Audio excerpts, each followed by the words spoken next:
What's up everyone, welcome to this video. In this video I will show you how to set camera swipe shutter button to take burst shot or create GIF in Galaxy S25 Ultra. So first of all, open camera. Now click on the settings icon and then click on swipe shutter button to option. Now from here you can set the camera swipe shutter button to take burst shot or create GIF.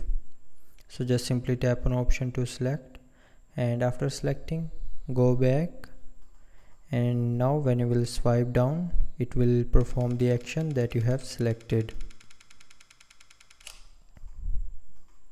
So that's how you can set the camera swipe shutter button to take burst shot or create GIF in Galaxy S25 Ultra.